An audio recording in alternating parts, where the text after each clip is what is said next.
The recycled air of lax tasted like static and exhaustion, a flavor I'd become all too familiar with. It was a stark contrast to the sterile, pressurized atmosphere of the command center I'd left 12 hours ago at Peterson. My body was a walking paradox, bone-tired from the 72-hour cyber defense exercise, yet my nerves still hummed with the residual adrenaline of a battle fought and won in the silent, sprawling architecture of code. We repelled a simulated attack on satellite communications that had been frighteningly sophisticated, a digital ghost in the machine that my team and I had exorcised byte by painful byte. In my mind, I was still tracing packet flows and writing firewall rules. In reality, I was just another weary traveler in a rumpled uniform, dragging a carry-on with a wheel that wobbled with a persistent, annoying click-clack against the polished terminal floor. The terminal was a river of humanity, a chaotic current of vacationers, businesspeople, and families shepherding crying children. I let the flow carry me toward the security checkpoint, a familiar dread settling in my stomach. It was a different kind of battlefront, one where my rank and accomplishments were invisible, stripped away by the first cursory glance. At 28, I was a captain in the United States Air Force, a cyber operations officer who had briefed generals and helped secure networks that most people didn't even know existed, and I looked like I'd just graduated high school. My uniform, which should have been a shield of authority, often felt like a costume I hadn't earned in the eyes of strangers. The crisp blue fabric did nothing to add inches to my 5'2" frame or years to my youthful face. I'd learned to brace for the moment of disbelief, the double take, the condescending smile. It was a quiet, constant war of attrition on my professional dignity. The line for the TSA pre-check snaked slowly toward the screening area. I fished my military ID from my wallet, the plastic card smooth and familiar in my hand. It was my proof, my bona fide. I mentally rehearsed the interaction, a silent mantra. Just be polite, confident. Hand him the ID and boarding pass. Don't over-explain. The goal was to be unremarkable, to pass through the gauntlet without sparking any curiosity. I reached the podium and offered my documents to the agent. He was a man in his mid-40s, with a stern, lined face and a posture so rigid he looked like he'd been starched along with his light blue shirt. His name tag read THORNE. He took the proffered items without a word, his eyes flicking from my boarding pass to my ID. Then they stopped. The usual quick glance turned into a stare. His eyebrows, thick and dark, furrowed. He looked up at me, his gaze a physical weight traveling from my face down to my shoulders and back up again. "This your ID?" he asked, his voice flat, devoid of the routine boredom I'd expected. "Yes, sir, Captain Alara Vance," I said, keeping my tone even, professional. I injected a confidence I didn't entirely feel into the words. He held the card up, tilting it toward the harsh fluorescent light as if checking for a watermark. "Captain," he repeated, the word sounding like a question on his tongue. "You're a captain." "Yes, sir, cyber operations." I added the identifier out of habit, a feeble attempt to provide context, to bridge the credibility gap I saw widening in his eyes. Marcus Thorne's lips pressed into a thin, skeptical line. He tapped the ID against the podium. "The photo, it's a very youthful photo." His tone was no longer just skeptical, it was accusatory. A low-grade alarm began to sound in the back of my mind. This was beyond the usual mild surprise. This was different. "It was taken 2 years ago, Agent Thorne. It's still current." I could feel the eyes of the people in line behind me beginning to focus on our exchange. The murmur of conversation seemed to quiet by a few decibels. "You understand we have a zero-tolerance policy for fraudulent identification," he said, his voice dropping, taking on a theatrical gravity meant for me and the growing audience. "Presenting a fake military ID is a federal offense." The word fake hit me like a physical blow. The humming fatigue in my veins instantly crystallized into a sharp, cold anger. After 3 days of defending against a simulated nation-state attack, after the accolades from Major Carter, I was now being accused of being a fraud in an airport. The injustice of it was an acid taste in my mouth. "It's not fake," I said, my own voice tightening. I could feel a hot flush creeping up my neck. "You can scan it. You can call my command. The information is all verifiable." "Oh, I intend to," he said, a faint, smug smile touching his lips. He enjoyed this, I realized with a sinking feeling. He enjoyed being the arbiter of truth, the unmasker of imposters. He held up the ID again, this time for the benefit of the crowd that was now openly staring. A 28-year-old captain? In the Air Force? You'll forgive me if I find that a little hard to believe. You don't look a day over 18. A nervous titter ran through the line. My face was burning. I wanted to shrink to disappear. Instead, I forced my spine straight, pulling myself up to my full, unimpressive height. Agent Thorne, I am a commissioned officer in the United States Air Force. I am asking you to do your job and verify my credentials through the proper channels, not through public speculation. My attempt at authority seemed only to amuse him further. I am doing my job, ma'am, he said, emphasizing the ma'am with a mocking politeness.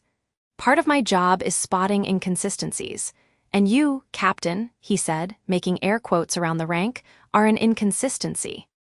The humiliation was a live wire, sparking and dangerous.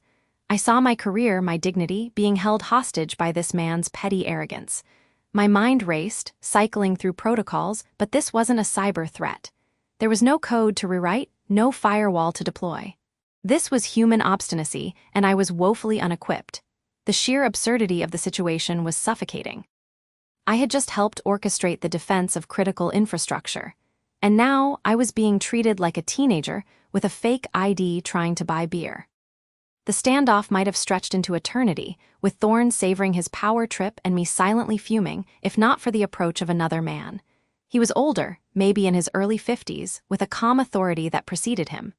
He wore the same blue shirt, but his bearing was different, less rigid, more assured. The silver eagles on his epaulets identified him as the Federal Security Director. His name tag read, CHEN. Agent Thorne, he said, his voice a low, steady baritone that cut through the tension without needing to be raised. Is there a problem here? Marcus Thorne immediately straightened, his smugness evaporating into nervous deference. Chief Chen, this individual is presenting what I believe to be a fraudulent military ID. She claims to be a captain. David Chen's eyes moved from Thorne to me. His gaze was assessing, but not unkind. It was the look of a man who had seen countless situations and knew better than to jump to conclusions. He didn't see a child playing dress-up. He saw a tired airman in a stressful situation. May I? He asked, his hand extended toward the ID still clutched in Thorne's fingers. Thorne handed it over reluctantly. Sir, if you just look at the photo versus the individual, the discrepancy is obvious. Chen ignored him. He studied the ID, his eyes scanning the information. I watched his face, my heart hammering against my ribs, then I saw it, a subtle shift. His eyebrows lifted slightly, not in disbelief, but in recognition. His eyes flicked from the card to my face, and this time the assessment was different. It was sharper, more specific.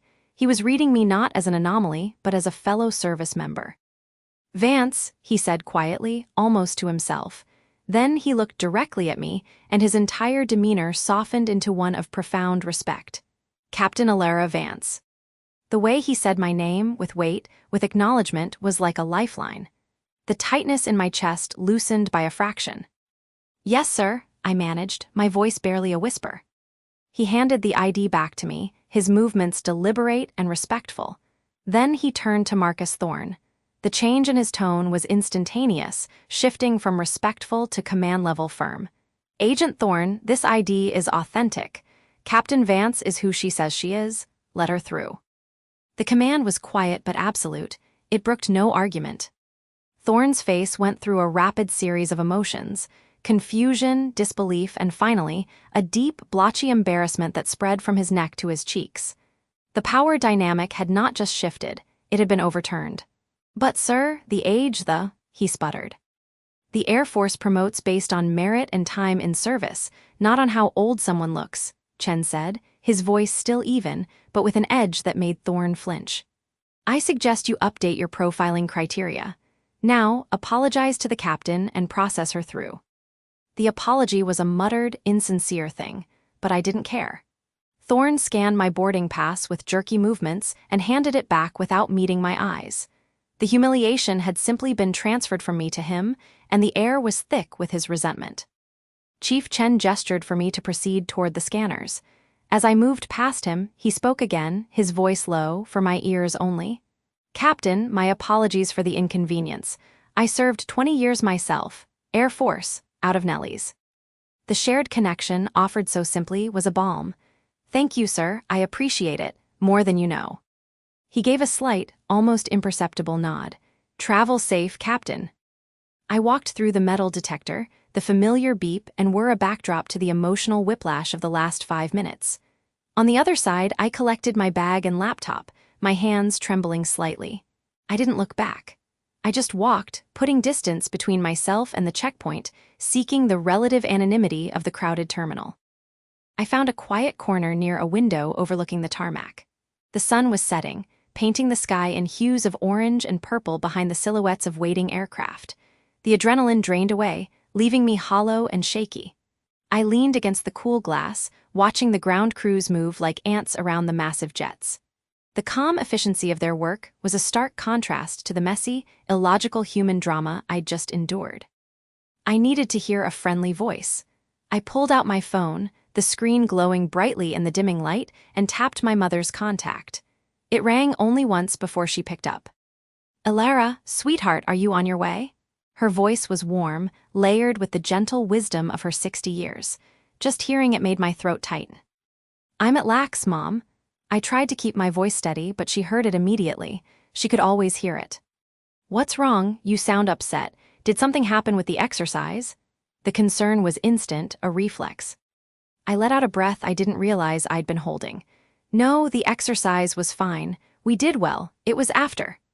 I recounted the incident with Thorne, the public accusation, the humiliation, and the last-minute rescue by Chief Chen. The words tumbled out, messy and emotional. She listened without interruption, making small, sympathetic noises. When I finished, there was a beat of silence on her end. "Oh, honey," she said softly, "I'm so sorry. That man's behavior was unacceptable." It's the same thing, Mom. Always the same thing." The frustration I'd held back now seeped into my words. I can have the highest clearance in the room, I can brief a room full of colonels on threat landscapes, but the second I step outside that world, I'm just a kid playing soldier. It's exhausting. I'm so tired of having to prove I exist. "I know you are," she said, her voice firm now. "But listen to me, Elara. That man, Thorne, he saw a box. He saw a young face and a rank that didn't fit his narrow idea of what that rank should look like. His mind couldn't compute the discrepancy, so he decided you were the error. But the other man, Chief Chen, what did he see?" I thought of Chen's assessing gaze, the moment of recognition. He saw the name, he saw the uniform, he knew what it meant. "Exactly," she said. "He saw the person, not just the picture. He saw the service, not just the face. He saw you. Remember that. For every one person who is determined to see only what they expect, there might be another who actually looks. You earned those bars, Elara. You carry the weight of them every day. Don't let a stranger who doesn't understand the first thing about weight make you feel like you don't deserve to carry it." Tears pricked at the corners of my eyes. She had a way of reframing things, of finding the core of the issue. It wasn't about me, it was about their limitations. But knowing that intellectually didn't erase the sting of the experience. We talked for a few more minutes, her calm presence steadying me until my flight was called. As I hung up and walked toward the gate, her words echoed in my mind. "He saw you." For a moment, David Chen had, but the encounter had left a mark deeper than a simple validation could erase. It had exposed a rift, a fundamental disconnect between the world I served and the world I moved through. And as I took my seat on the plane, buckling in for the flight home, I couldn't shake the feeling that the confrontation at the checkpoint wasn't an ending, but a beginning. The humiliation and the resentment I'd seen festering in Marcus Thorne's eyes felt like an unresolved variable in a complex equation, a piece of faulty code that, left unaddressed, could cause the whole system to crash. The low hum of the server room was a familiar comfort, a steady, cooling thrum that vibrated through the soles of my boots and into my bones. 1 week. It had been 1 week since Lax, since the unsettling scrutiny of Agent Thorne and the silent, efficient intervention of Chief Chen. I'd tried to bury the incident under a mountain of code and threat analysis, the way I always did with things that pricked at my professional armor. But this one lingered, a phantom itch I couldn't quite scratch. My office was a glass-walled cube in a larger, darkened cavern filled with rows of blinking black towers. It was my sanctuary, my command post. On the main monitor, lines of code scrolled in a relentless, hypnotic stream. This was the Ghost, the classified project Major Carter had dropped on my desk 3 days ago. A sophisticated, persistent cyber intrusion that had been quietly probing the perimeter of critical infrastructure networks. Power grids, water treatment systems. The quiet, boring stuff that kept a country running, and the loss of which could bring it to its knees. A soft knock on the glass door frame pulled me from the data stream. Airman First Class Jamie Simmons stood there, looking impossibly young, his uniform seeming a size too large for his lanky frame. He held a tablet like a shield. "Captain Vance, you wanted an update on the packet anomaly in the Western Sector logs." "Simmons, come in." I gestured to the chair opposite my desk, and closed the door. "The hum's better than the chatter out there." He obeyed, moving with the careful, slightly odd deference everyone showed this room. He was 19, brilliant with firewalls, and perpetually nervous. I saw myself in him, a reflection from 8 years ago, the technical competence wrestling with a desperate need to be seen as more than just the smart kid. "The anomaly," I prompted, leaning back in my chair. "You isolated it." "Yes, ma'am, it was a false positive, a misconfigured sensor in the Tacoma node. I've already filed the correction and recalibrated." He spoke quickly, his eyes darting from me to the screens and back. "Good, but talk me through your process. How did you rule out a spoofed signal?" He blinked. I ran a standard checksum analysis on the packet headers. They matched the expected parameters for the sensor's firmware. And if someone had cloned the firmware? A sophisticated actor wouldn't just mimic the header, they'd replicate the entire digital fingerprint.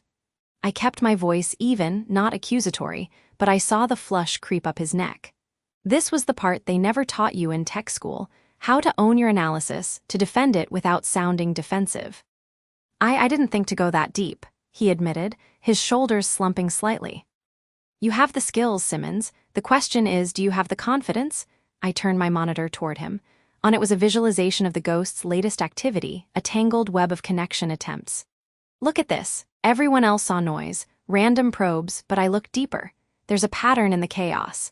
A tiny, almost imperceptible latency in the handshake protocol. It's like a signature. Everyone missed it because they were looking for a big, obvious threat. Sometimes the threat is so small you have to be willing to look stupid while you're looking for it. He stared at the screen, then at me, a new understanding dawning in his eyes. It wasn't just about finding the answer. It was about trusting your gut when the data was ambiguous. It was about enduring the moment of doubt, the condescending looks from senior analysts who thought you were chasing ghosts. "Thank you, Captain," he said, his voice a little firmer. I'll rerun the analysis, deeper this time." "Do that, and Simmons, next time you brief me, don't say 'I think.' Say 'my analysis indicates.' Own the room, even if you're not sure you own the data yet." He left, standing a little taller, and I was left alone with the hum and the Ghost in my machine. The interaction left me feeling a strange mix of satisfaction and melancholy. Mentoring him was holding up a mirror to my own perpetual battle. My mind drifted back, not to lax this time, but further. The sun was brutal on the parade field at the academy, baking the scent of fresh-cut grass and hot wool into the air. My uniform, stiff with starch, felt like a costume. I stood at attention, a pint-sized figure in a sea of squared-shouldered cadets, my chest bursting with a pride so fierce it was almost painful. 4 years of grinding work, of fighting to be taken seriously by instructors and classmates who saw my youth before my rank, had culminated in this moment. As the ceremony ended and families swarmed the field, I spotted my mom, her face beaming. I started toward her, my lieutenant's bars feeling like the most significant weight I'd ever carried. A man, someone's father, clapped me on the shoulder as I passed. "Hey there, sweetie," he boomed, his voice full of good-natured ignorance. "You must be so proud of your big brother. Which one is he?" The question was a physical blow. The pride curdled into a hot, sharp shame. I remember forcing a smile, my voice thin and tight. "I'm the graduate, sir." His face fell into a mask of flustered embarrassment. Oh my God, I'm so sorry. You just look so young." I just nodded and pushed past him. the sting of his words eclipsing the weight of the bars on my shoulders. It was the first, but not the last, time I learned that my accomplishments would always be viewed through the lens of my appearance. The memory was interrupted by the chirp of my desk phone. "Vance," I answered, my voice automatically snapping back to the present. "Ilara, my office, now." It was Major Carter. His tone was neutral, but there was an undercurrent of urgency that had my adrenaline spiking. He'd used my first name. That was never a good sign. I saved my work, the ghost's tangled web freezing on the screen, and made my way through the labyrinthine corridors of the operations center. Carter's office was at the end of a hall, a space dominated by a large desk, framed photos of F-16s, and a whiteboard covered in incomprehensible, to anyone else, tactical diagrams. He was standing by the window, looking out at the Colorado Springs skyline when I entered. Major Ben Carter was everything a career officer should be: fit, confident, with a pilot's easy grace and a gaze that missed nothing. He turned as I closed the door. "At ease, Captain," he said, gesturing to a chair. He remained standing, a sign this was going to be more than a casual chat. "How's the ghost?"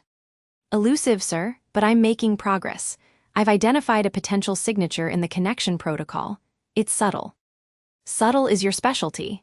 He leaned against his desk, arms crossed. "I just got off the phone with the National Cyber Security Center. They're seeing increased chatter. The ghost isn't just probing anymore, it's mapping, and the targeting is narrowing. They're concerned." "How concerned, sir?" "The standing up a new joint task force level of concerned." He fixed me with that steady gaze. "I'm putting you on the briefing team. You'll be presenting your findings to a panel of senior officials tomorrow. Video conference.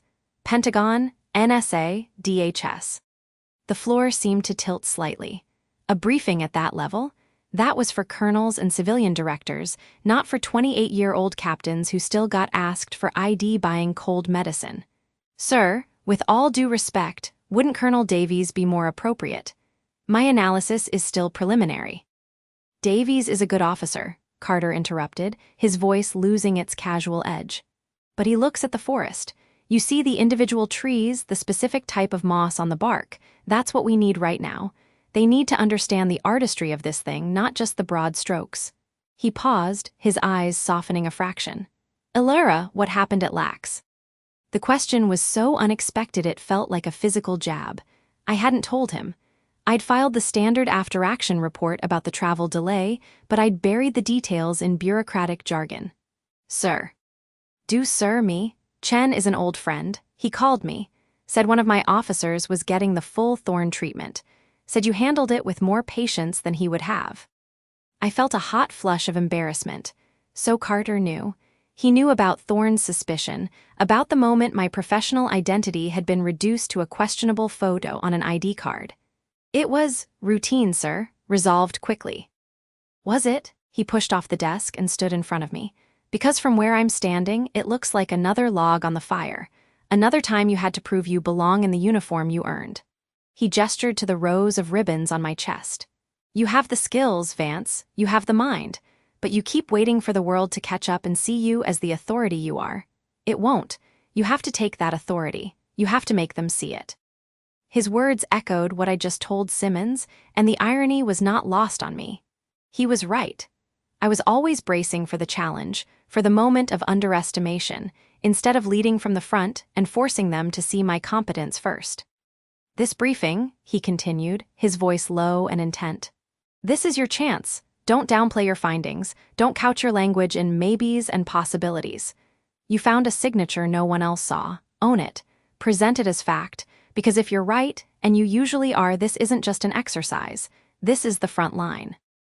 I met his gaze, feeling a shift within me. The weariness was still there, the frustration, but it was being forged into something harder, sharper, determination. "Yes, sir." "Good, now get out of here, and get ready to scare the hell out of some generals." I spent the rest of the day and long into the night in my glass-walled office.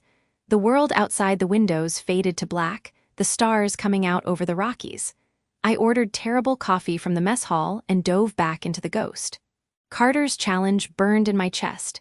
I wasn't just analyzing data anymore, I was building a case. The signature I'd found was a thing of beauty, a malicious masterpiece. It was a timing attack, exploiting a vulnerability in a common industrial control system protocol. The latency wasn't a bug, it was a feature, a way to slip past traditional signature-based detection by mimicking normal network congestion. It was so elegantly simple that it was genius. And it was buried so deep that only someone willing to question the very definition of normal would ever find it.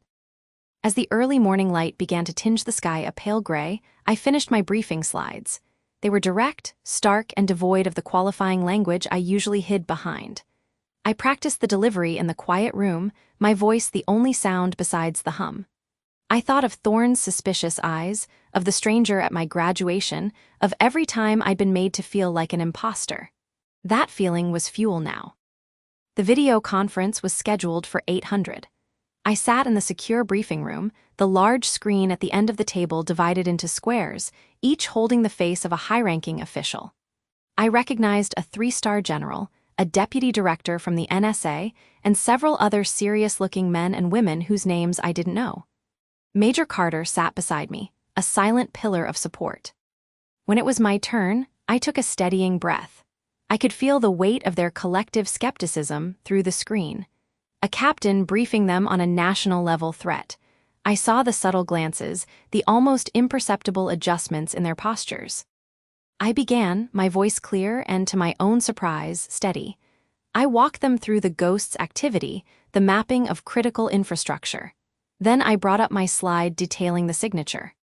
The consensus has been that these are uncoordinated, low-level probes, I said, clicking to the next slide. My analysis indicates that is an incorrect and dangerously complacent assessment. The attacker is using a sophisticated timing attack embedded within the IEC 104 protocol. The latency is intentional. It's a cloak. I explained the technical details, the way the attack could be used to send malicious commands to a grid controller, to open a valve at a water plant, to destabilize a system from the inside. I saw the change in the room. The skepticism turned to sharp attention. The 3-star general leaned forward, his eyes narrowed. "Captain," he interrupted, his voice a low rumble. "That's a significant claim. Your signature. How confident are you in this analysis?" This was the moment I would normally say, "I'm fairly confident, sir," or "the evidence suggests." I thought of Carter's words, "Own the room." I looked directly into the camera, channeling every ounce of the authority I'd earned through sleepless nights and cracked codes. "Sir, I am 100% confident. This isn't a theory. It's a forensic fact.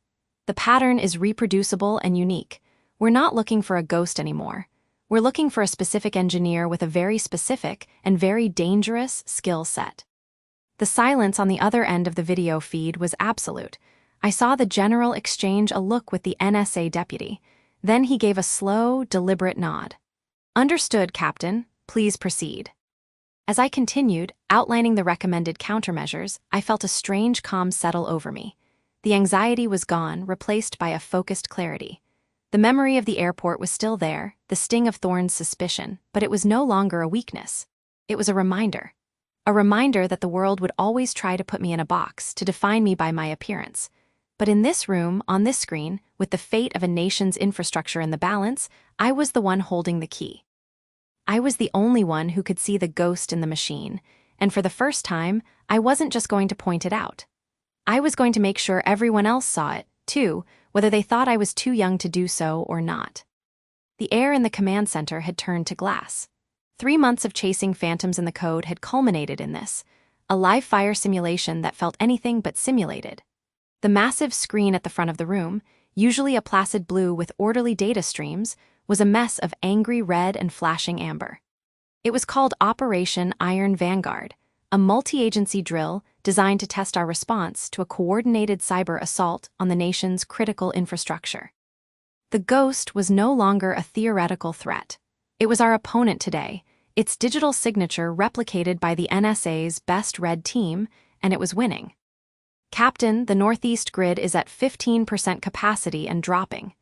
Airman Simmons's voice, steadier now than it had been months ago, still held a thin wire of tension. "Their emergency protocols are failing to initiate. It's like the command signal is just vanishing." I didn't look away from my own console, my fingers a blur over the keyboard. It's being intercepted and rerouted. The ghost is using the grid's own redundancy channels against it. It's elegant and brutal. The frustration I'd carried since my encounter with Marcus Thorne at Lax had been forged into a sharp, cold focus. Being underestimated had its advantages. It gave you room to work, to observe. Right now, I was observing a pattern the simulation controllers hadn't anticipated. The attack wasn't a blunt instrument. It was a surgical strike, designed to collapse systems from the inside by making them distrust themselves. My secure line buzzed, a different, more insistent tone. I snatched the receiver, my eyes still glued to the cascading failure alerts. Vance. Ilara, honey. It was my mother's voice, thin and stretched, a sound that sent a jolt of ice water through my veins, cutting through the digital storm. The hospital sounds were a faint chorus behind her. Mom, what's wrong? Are you okay? I tried to keep my voice low, turning slightly away from the command table.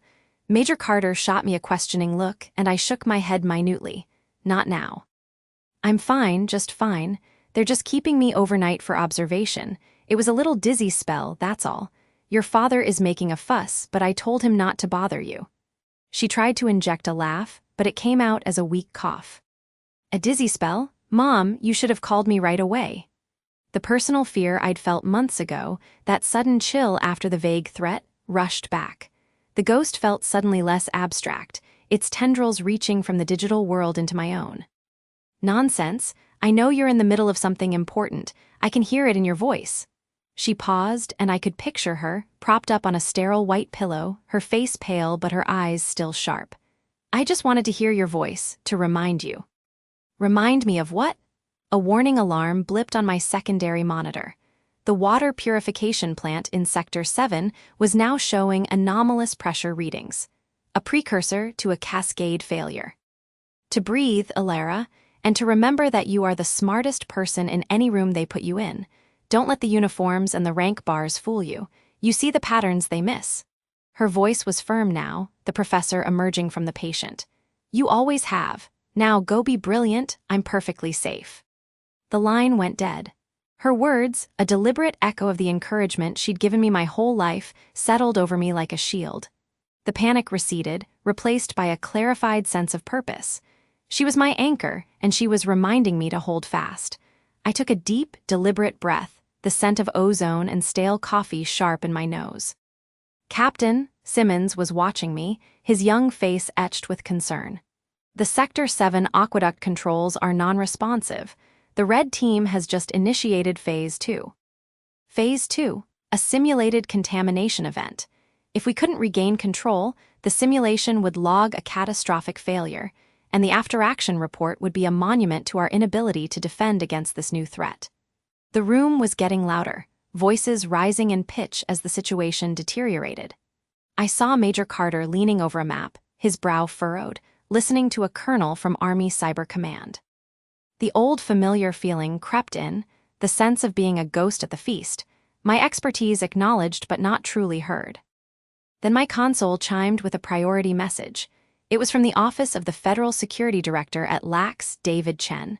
The subject line was simple, liaison briefing request. He was invoking a new interagency protocol, asking for a direct briefing due to the homeland security implications of the ghost. My work was being seen, by the right people, at the worst possible time. I filed it away. A problem for after the storm. Sir, I said, my voice cutting through the din. Carter looked up.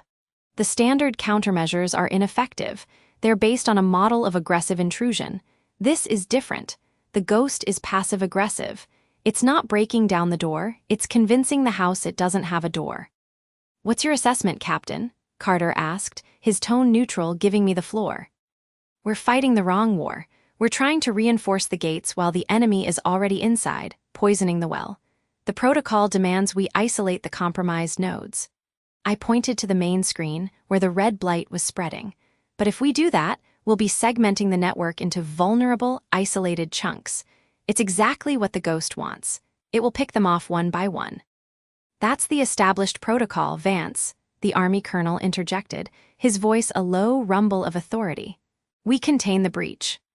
With all due respect, Colonel, containment will cause the very collapse we're trying to prevent. I have a counter-proposal. It's unorthodox. I laid it out quickly, my words tripping over each other in my rush. The idea was to not fight the ghosts rerouting commands, but to embrace them. To feed it a massive, corrupted data packet through the very channels it had hijacked, a digital poison pill that would force it to retreat, to reboot its own systems. It was risky.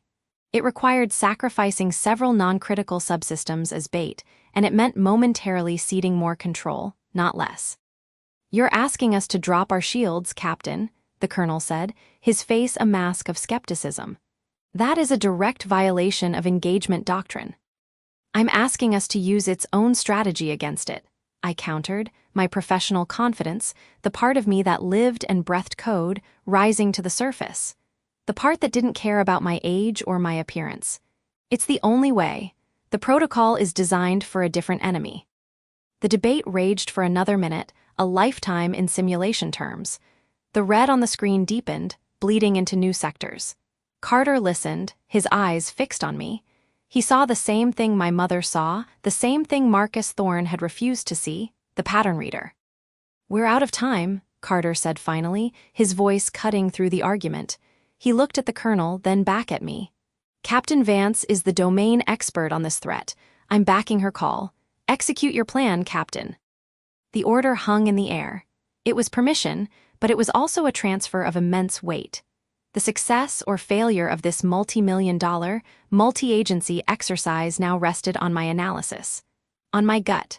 For a split second, the fear returned, the voice that whispered that everyone was waiting for the young-looking captain to finally fail. Then I heard my mother's voice. "You are the smartest person in any room." "Simmons, initiate Cascade Sequence Zeta," I said, my voice not wavering. "Route all auxiliary power control through subchannel 7 beta. I want a full data dump, all non-essential systems, into the primary breach point. Now." The command center fell into a hushed silence, broken only by the frantic tapping of keys. On the main screen, the red spread faster for a terrifying moment. Alarms I'd never heard before began to wail. I saw the colonel open his mouth to protest, but Carter silenced him with a look. My heart hammered against my ribs. Had I just doomed the entire simulation? Then, as suddenly as it had expanded, the red began to recede. It flickered, fragmented, and dissolved into a steady, calming green. The alarms cut out.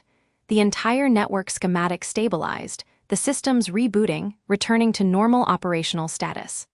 A soft chime echoed through the room, the simulation's signal for a successful defense.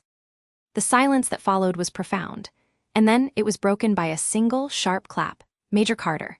Then Simmons joined in, then another officer, until the room was filled with a wave of genuine, relieved applause. It wasn't for me, not really. It was for the success, for the aversion of a catastrophic failure.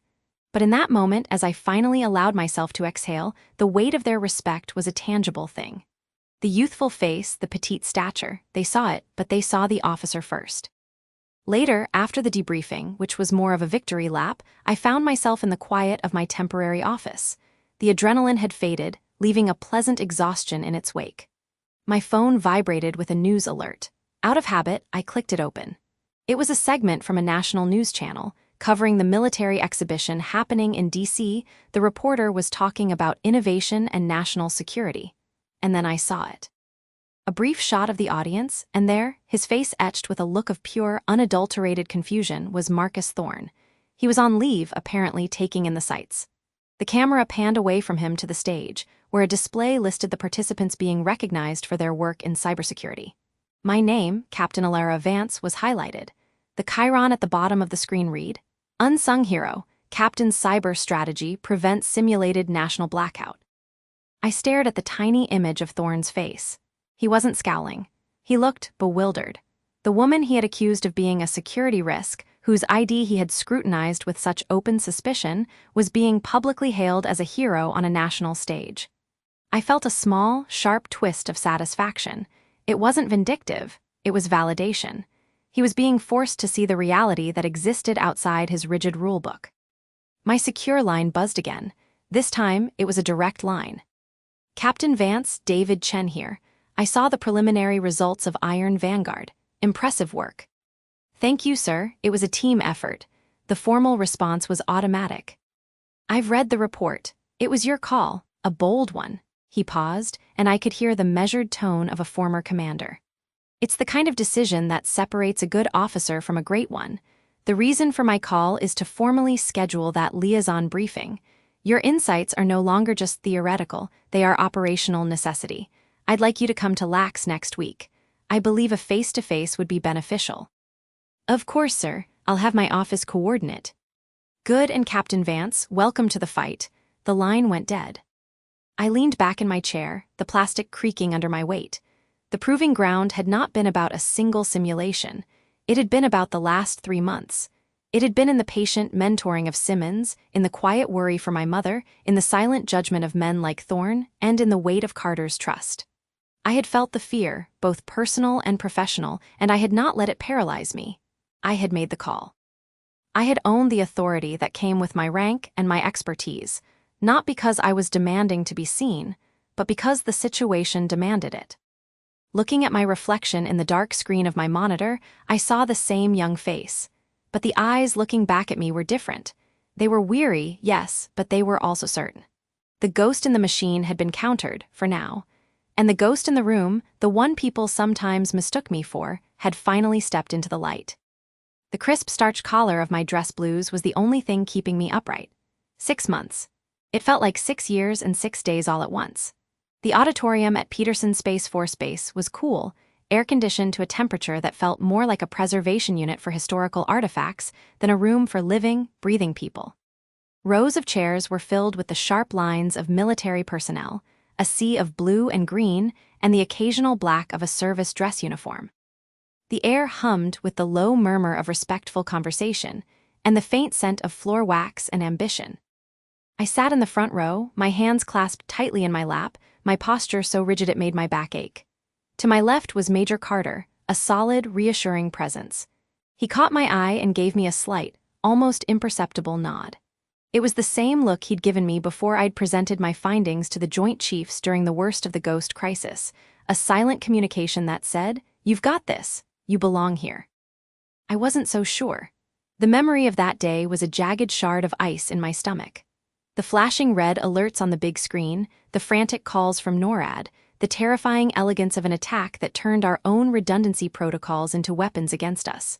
And cutting through it all, the shrill, personal emergency of my phone vibrating insistently in my pocket, my aunt's text about my mother.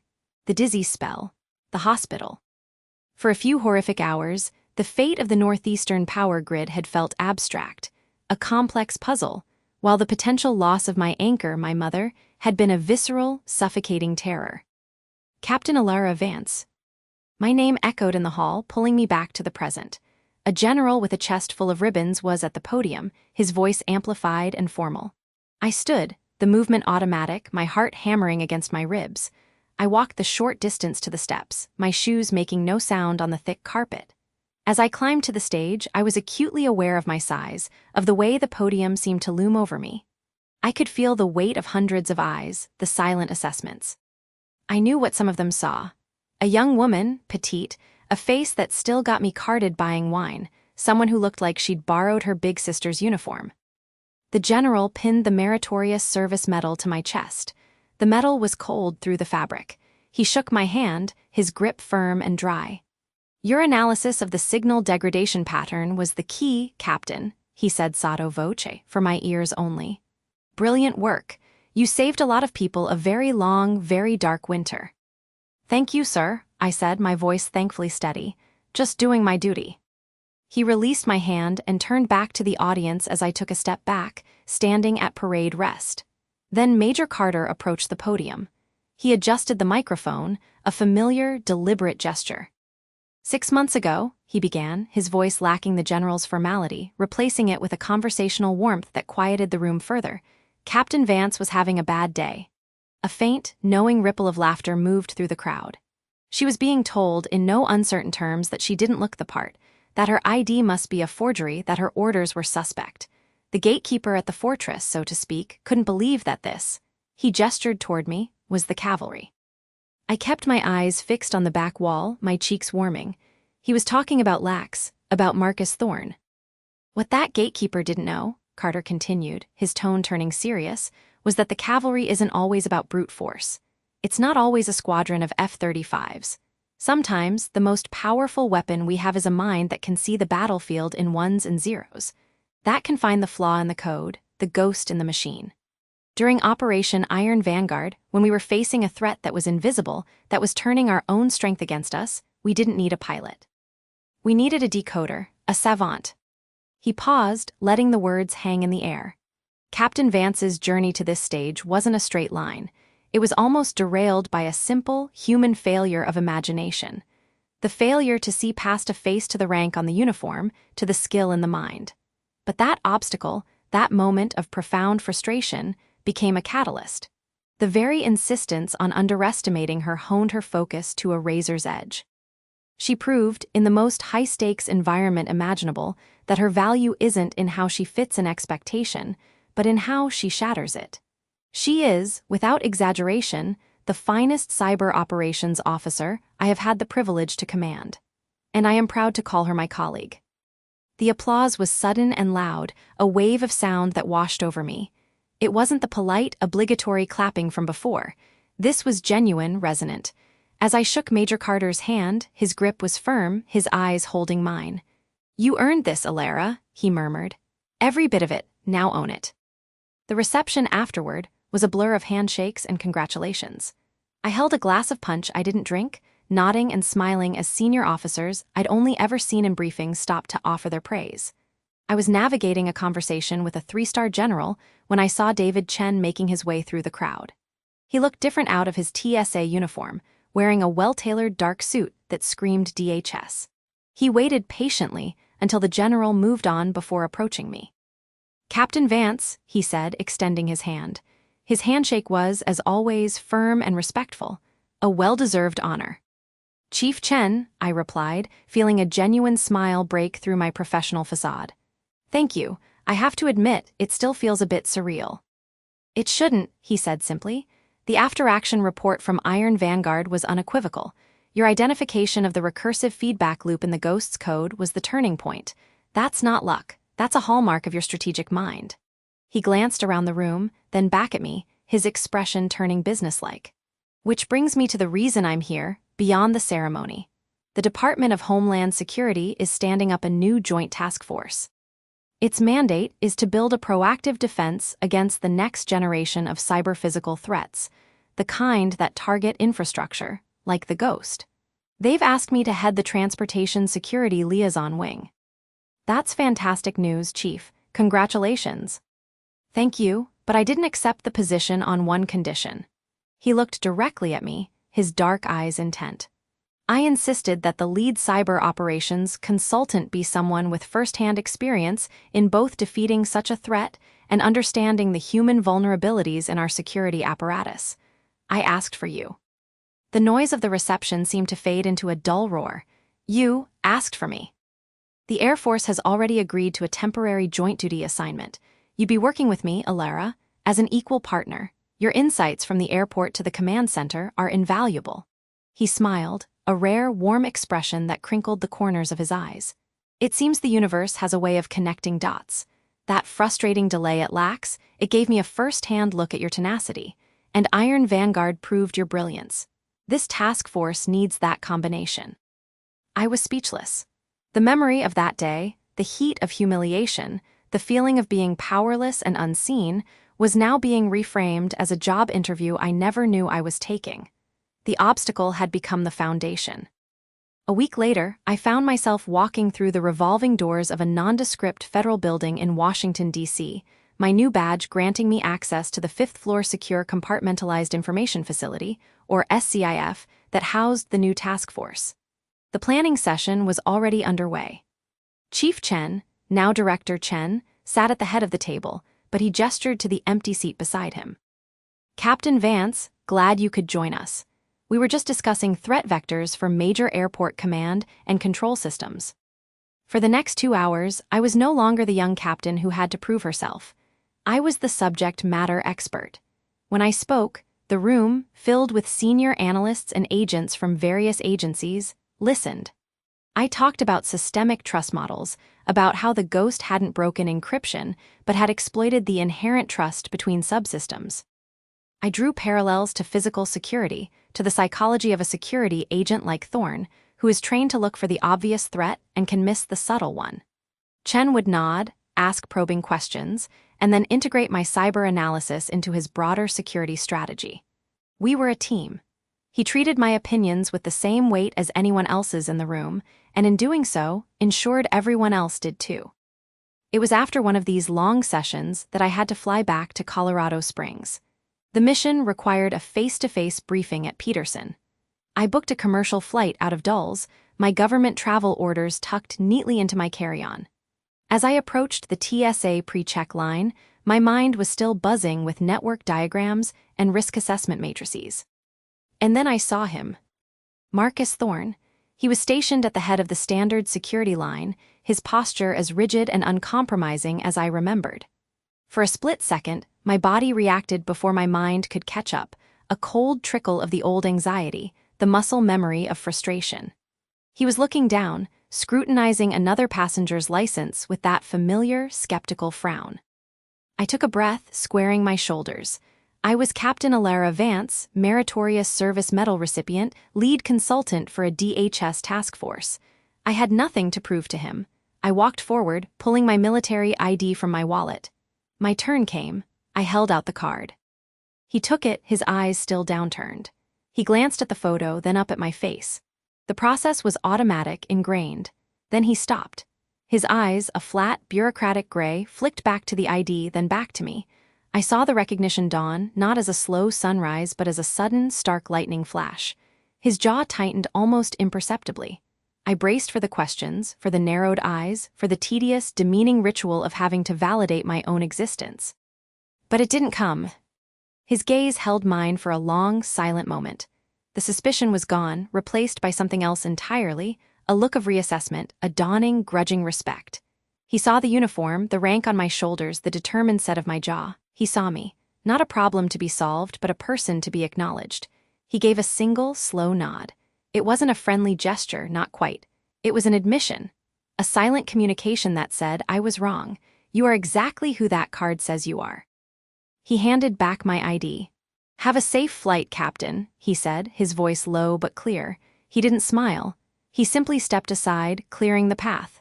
No words of apology, no awkward attempt to revisit the past, just a simple, professional acknowledgement. It was the most satisfying victory I could have imagined. The encounter stayed with me throughout the flight, a quiet hum beneath the drone of the engines. When I landed, my first call wasn't to base. It was to my mother. I found her in her garden, her hands buried in the rich, dark soil, tending to her tomato plants. The smell of damp earth and blooming jasmine was a balm after the sterile air of airplanes and government offices. She looked up as I approached, her face breaking into a wide, warm smile that erased the lingering worry lines I'd seen in the hospital 6 months ago. There's my hero, she said, wiping her hands on her apron. I rolled my eyes but couldn't suppress a smile. Mom, please, I'm not a hero, I'm just good at my job. You can be both, she said simply, patting the bench next to her. I sat, leaning my head on her shoulder, breathing in her familiar scent of laundry detergent and earth. I told her about the ceremony, about the task force, about the strange, circular journey that had started with her dizzy spell and a stubborn TSA agent. And you saw him again, that man from the airport, she asked, her voice laced with a protective edge. I did, it was different, he just nodded, let me through. She was quiet for a moment, her hand gently patting my knee. He saw you, she said. Finally, but the important thing, my darling, is that you saw yourself first. You didn't need his permission to be who you are, you just needed to stop asking for it. Her words settled deep inside me, a truth I had been circling for months but hadn't been able to articulate. The airport incident hadn't been about Thorne. It had been about me. It was the catalyst that forced me to stop waiting for the world to see me correctly and to start embodying the authority I possessed, regardless of how I was perceived. A few days later, I was back at an airport, this time in Colorado Springs. I walked toward the security checkpoint, my carry-on rolling smoothly behind me. I pulled out my ID, my movements automatic and calm. The TSA agent, a young woman with a tired but friendly smile, took it. She glanced at the photo, then at me. She smiled. "Have a good trip, Captain Vance." I thanked her and walked through the metal detector, collecting my things on the other side. For the first time, the process felt seamless, unremarkable. It wasn't a battle to be won or a hurdle to be overcome. It was just a step on the journey. The validation I had once desperately sought from a man like Marcus Thorne from the world was now a quiet, steady certainty within myself. I straightened my shoulders and walked toward my gate, my worth no longer a question on my lips, but an answer in my stride.